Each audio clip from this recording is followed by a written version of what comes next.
If an organisation wants to establish and implement its own approach to project or programme management, then we have a 5-step model that they can work through.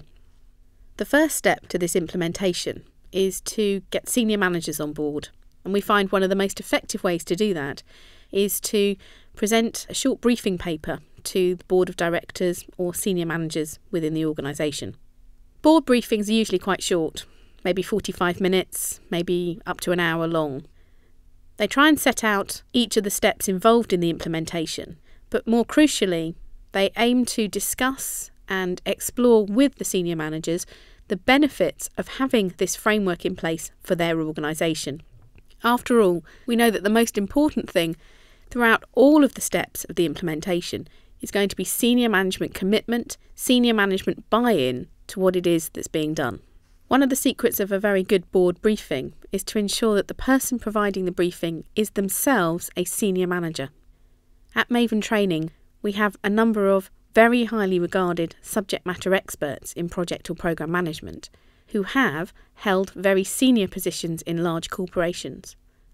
This seniority and this understanding of the objectives and the drivers from senior managers really does help in getting the messages across. We also find that because we're an objective voice, rather than actually working for the organisation, people are more prepared to listen to what we have to say, and they gain particular benefit from the fact that we're able to explain how other organisations and other industries have been implementing and tailoring project and programme management approaches, and the sorts of benefits that they are realising from this work. The second step in implementing a project or programme approach is to train a group of key staff.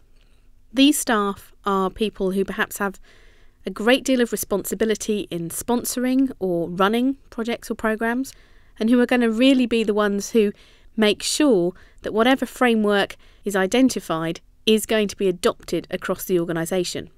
They have to have a lot of interest, they have to have some knowledge about project and programme management, and they have to have real motivation and energy and commitment. We find that the training for these key staff starts with the appropriate methodology.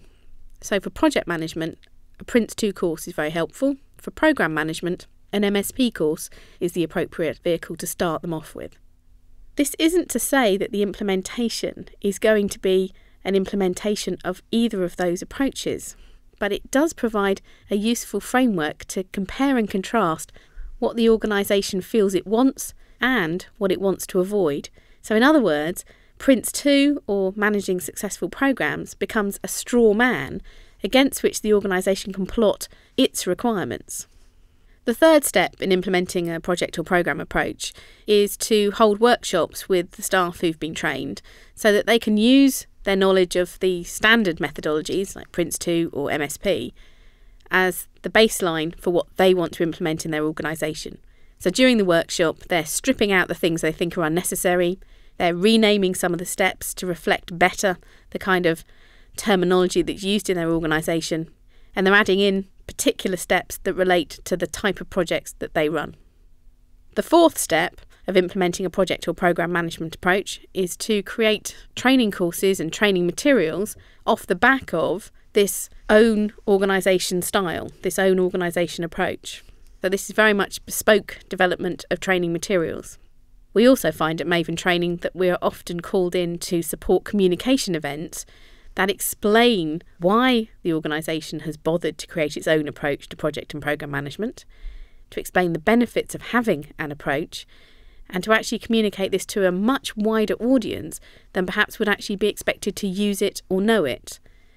Sometimes that includes external stakeholders, such as customers and suppliers, as well as internal staff. The fifth step in creating a project or programme management approach is to ensure that we're around for follow-up activities. The purpose of these follow-up activities is to embed the actions that have been taken. Embedding a way of working comes over time, and the most important thing is reuse, redoing the steps over and over again so they become second nature.